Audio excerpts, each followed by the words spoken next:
It was a gray, drizzly morning when Brooklyn Hastings stepped into the small chapel.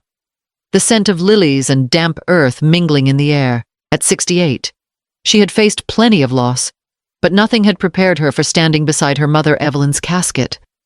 Dreading the moment her younger sister, now calling herself Savannah Bennett, would glide through those doors. 6 years had passed since Savannah had whisked away Brooklyn's fiancé, Nolan Crawford, on the night of her engagement party. Nolan, the very man Brooklyn had pictured growing old with, laughed his way into Savannah's arms and out of hers forever. As the minister's voice wavered through the room, Brooklyn's heart pounded not with grief, but with a quiet, unexpected resolve.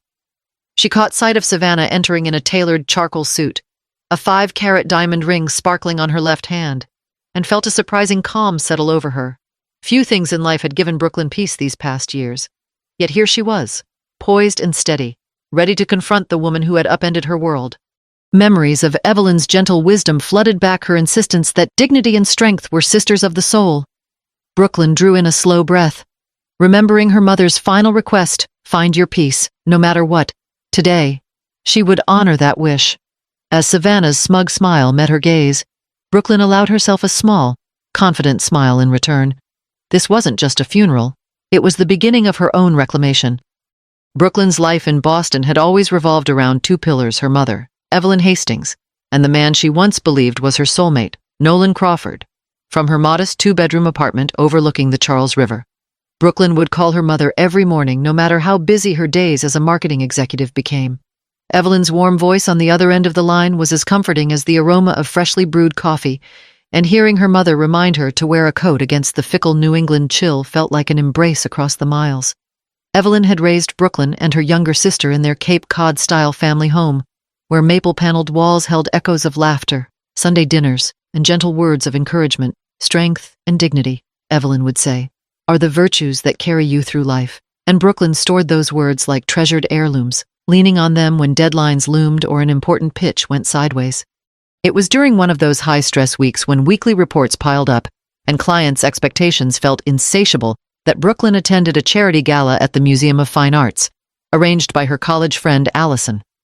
There, amid the clinking of crystal wine glasses and hushed conversations about art acquisitions, she met Nolan Crawford, at 36. Nolan carried the confidence of a self-made tech millionaire.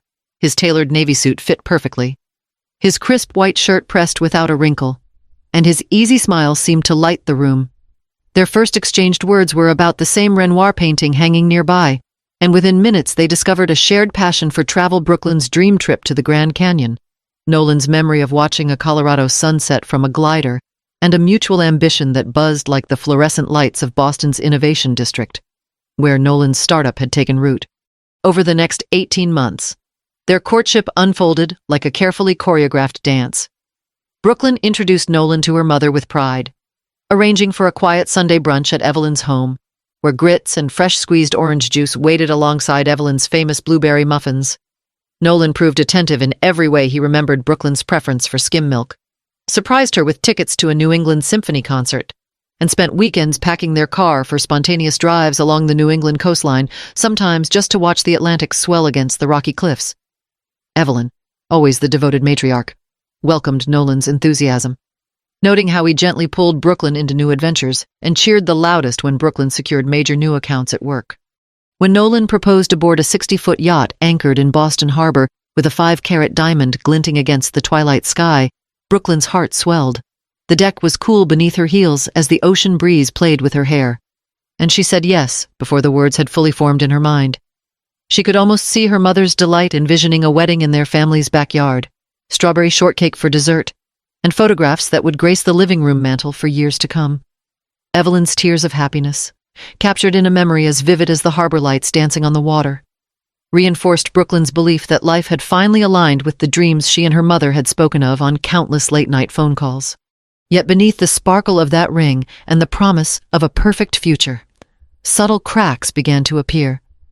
Brooklyn found herself missing her mother's steady reassurance more and more. Evelyn's calm voice had once quelled every insecurity, but the distance between them started to feel like an aching cleft.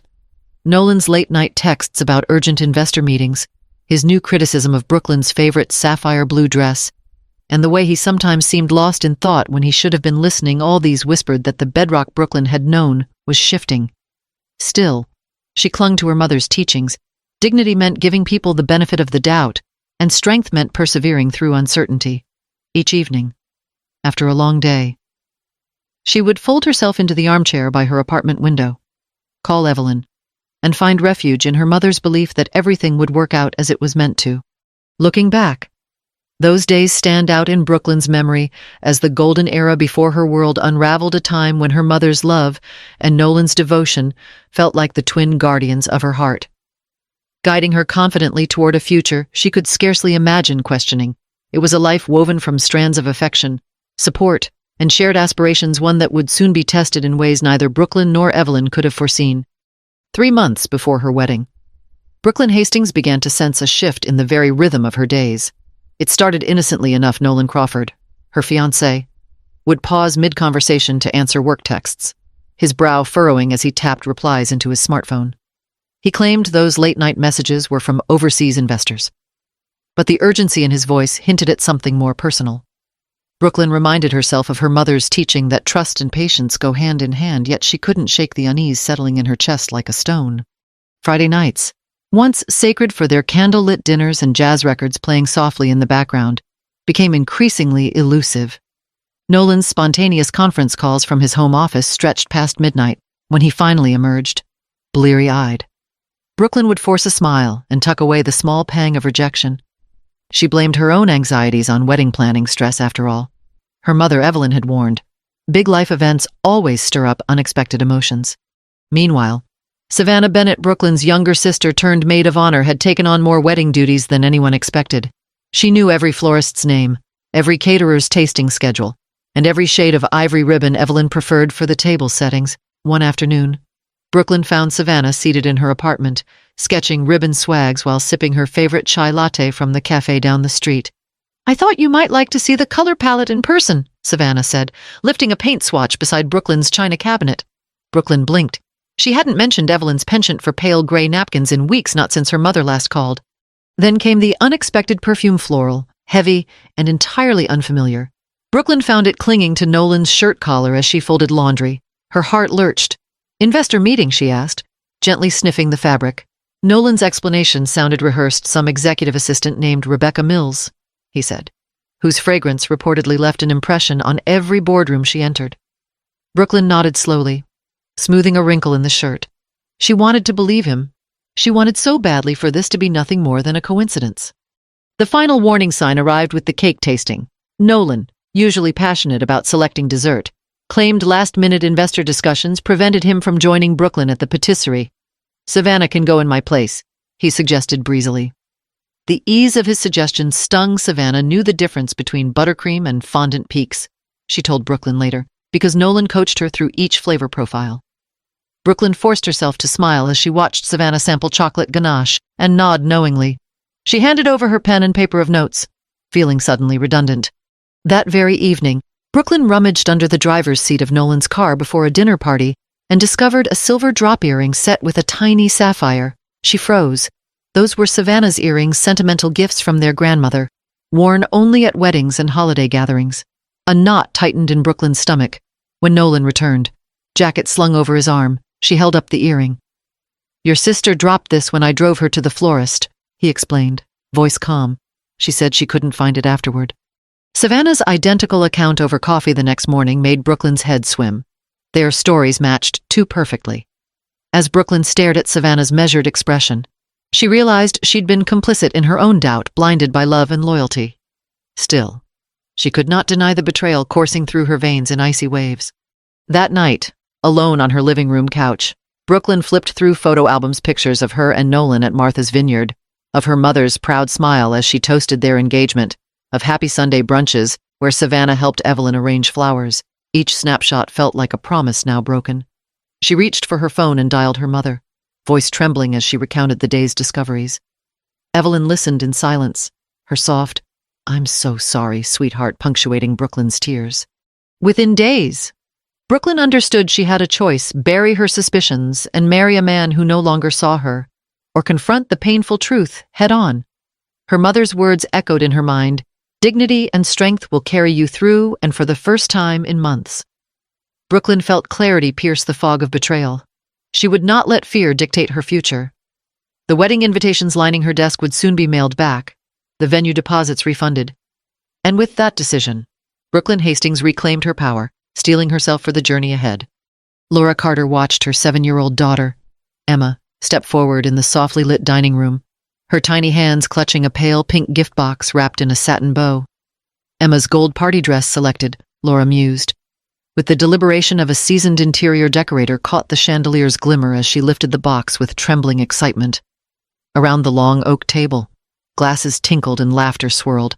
Relatives and friends celebrated Christmas Eve, oblivious to the moment of reckoning unfolding before them.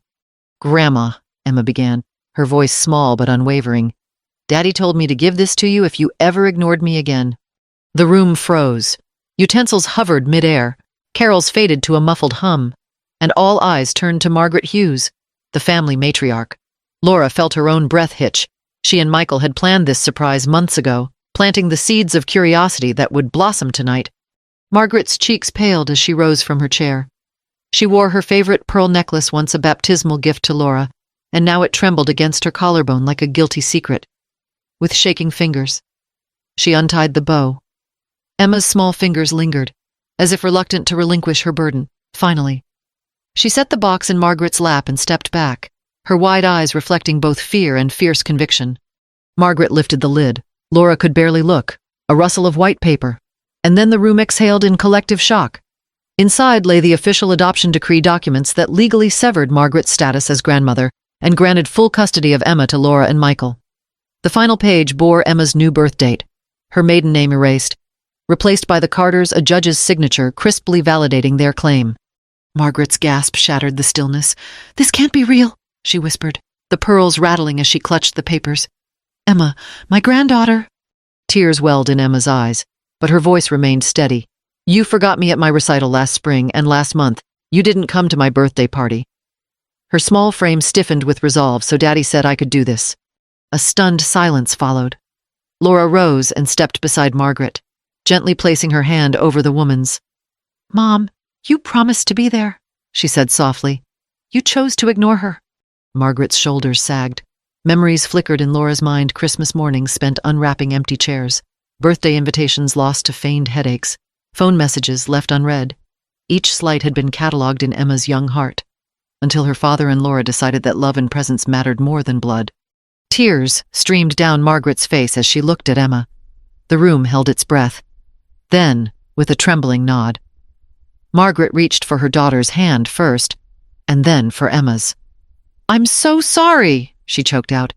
"I never realized my heart is empty without you." Laura exhaled. In that moment, the gift box, once an instrument of judgment, became a bridge. Emma's small finger pointed to the decree. "This says I'm yours now." Michael stood and embraced his mother, his eyes soft. "You always were," he murmured. Then he turned to Laura and Emma, pulling them into the circle around them. Family members stirred, drawn into a tableau of grief and forgiveness. That Christmas Eve, the Carters and the Hugheses shared long embraces and tear-filled apologies. The adoption papers remained open on the table, a stark reminder of love's price and power. Outside, snow drifted silently against frosted windows, and inside, a family discovered that true belonging comes not from tradition or duty, but from the daily act of showing up. As Emma curled into Laura's arms, Margaret took her hand again, not as a command, but as a plea for redemption. In the glow of candlelight, they began the tender work of rebuilding their bond, proving that even the smallest voices can demand the greatest changes of the heart. It wasn't long after she'd torn up the wedding invitations and watched Nolan's door close on her forever that Brooklyn Hastings found herself curled on her bathroom floor, her phone trembling in her hand as she dialed her mother. The confrontation in Nolan's office had shattered her world more completely than any heartbreak she'd ever known. When her mother's gentle voice finally answered, "Oh, my sweet girl, what's happened?" Brooklyn could only sob into the receiver, the years of betrayal pouring out in ragged gasps. In the days that followed, Brooklyn moved through her Boston apartment as a ghost. She skipped meals, her once meticulous skincare routine forgotten, and spent sleepless nights scrolling through photos of her and Nolan at Martha's Vineyard, of her engagement ring glinting in the harbor lights. Concerned calls from her father went unanswered until, one morning, he arrived on her doorstep with 2 steaming cups of coffee and an extra blanket. "You're not alone," he told her, setting a mug beside her trembling hands. "We'll get through this together." With her parents' quiet encouragement, Brooklyn made the hardest phone call of her life to her therapist, whom she'd first seen for occasional stress before the wedding. Now, halfway through a session that dissolved into tears and shaky laughter, her therapist diagnosed her with major depressive disorder and recommended a structured path-forward medication to steady the darkness, weekly therapy to untangle the raw emotions, and gradual steps toward reclaiming her life. Despite the fog of grief, Brooklyn knew the first act of self-care was to change her surroundings. Boston, with its harbor views and cobblestone streets, held too many memories of Nolan. When a marketing director position opened at her firm's Chicago office, she seized it like a lifeline. Within weeks, she traded her 2-bedroom Riverway apartment for a modest studio in Lincoln Park. Evelyn Hastings, her mother, flew in to help pack, over taped-up photo albums. She reminded Brooklyn of her mother's favorite mantra: "Strength and dignity are the twin virtues that carry us through the hardest trials." Chicago greeted Brooklyn with crisp autumn air and unfamiliar streets. The first few weeks were lonely. She ate takeout at her desk, unable to face an empty dinner table, but her new colleagues were warm. Madison Reynolds, the firm's regional director, invited her to a book club, and within days Brooklyn found herself discussing old mysteries and sipping chamomile tea with a group of women whose ages ranged from their late 30s to their 70s. Their stories of divorce, widowing, and second acts resonated deeply, reminding Brooklyn that life's chapters often take unexpected turns. Therapy continued via telehealth every Wednesday at 10 a.m. Brooklyn logged on, sharing the nightmares that still haunted her and the guilt she felt over moving on.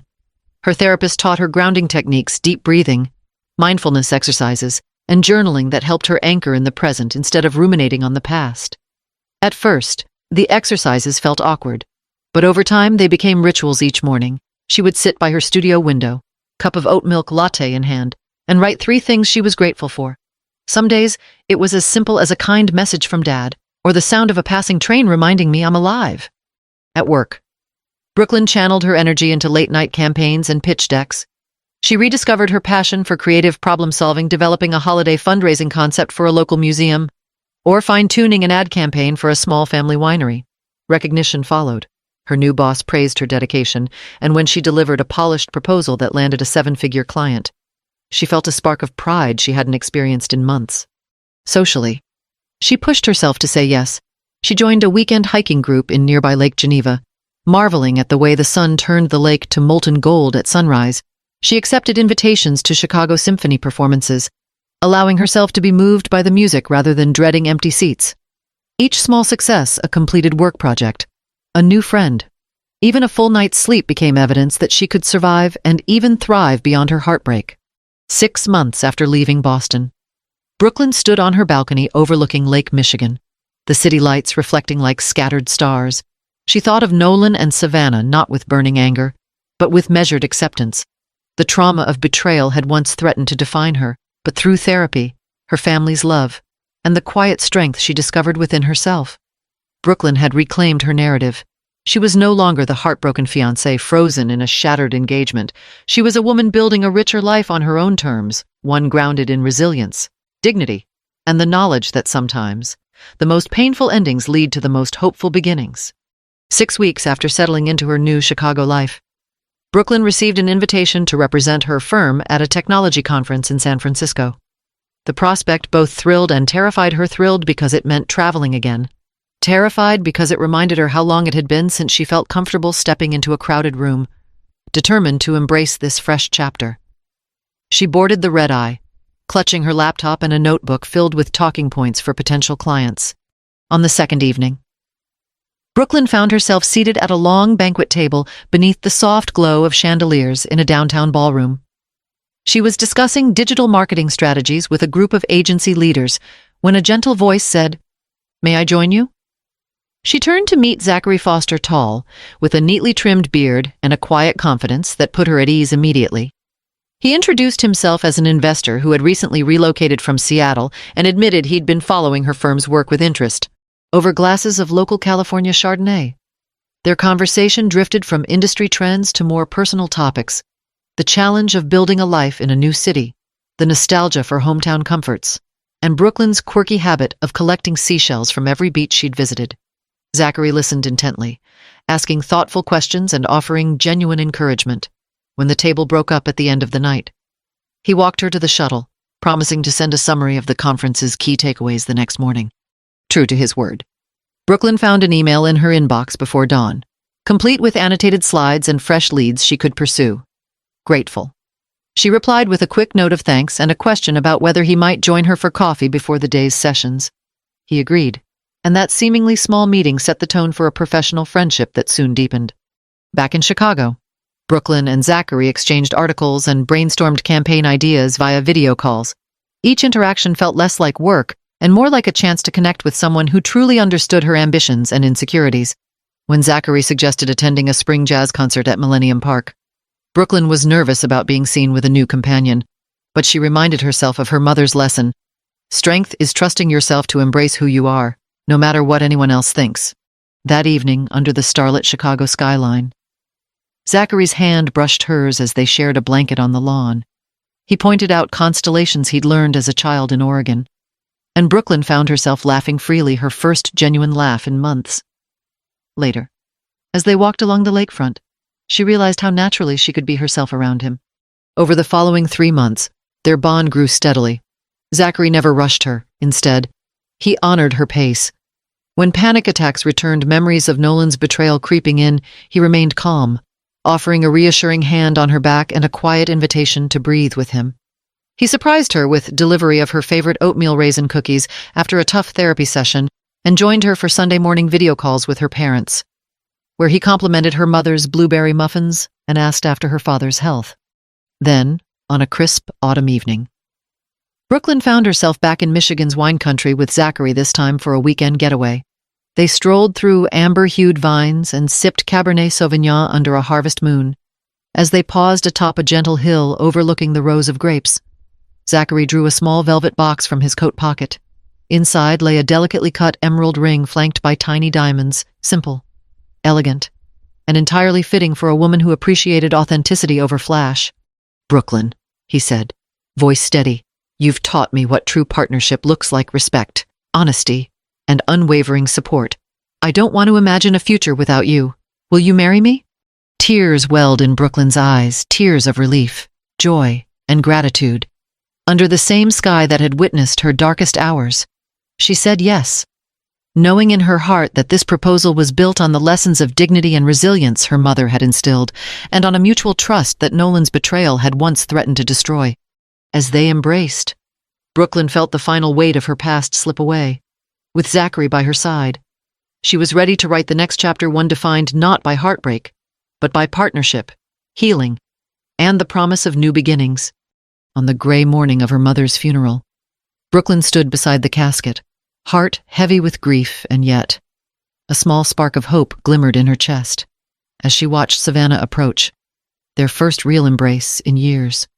Brooklyn felt the weight of old wounds begin to lift in that quiet chapel, surrounded by photos of their mother's warm smile. The two sisters found the courage to speak truths they'd buried too long. Savannah admitted her unhappiness, the shame that drove her choices, and Brooklyn, with tears in her eyes, offered compassion instead of condemnation. That moment, born from sorrow, became a powerful reminder that healing often arrives on the heels of loss. They shared memories of childhood laughter, of their mother's gentle wisdom etched into every family recipe and photo album. In forgiving one another, they honored their mother's final wish that her daughters would find peace together. For all of us, life will present moments of deep hurt and unexpected crossroads. It's in choosing empathy over anger and reaching out when pride holds us back that we discover renewed strength. Reconciliation doesn't erase the past, but it opens the door to a future built on understanding and love. Have you ever experienced a moment of forgiveness that changed your life? Share your story in the comments below, and if this message resonated with you, please subscribe for more heartfelt journeys of resilience and hope.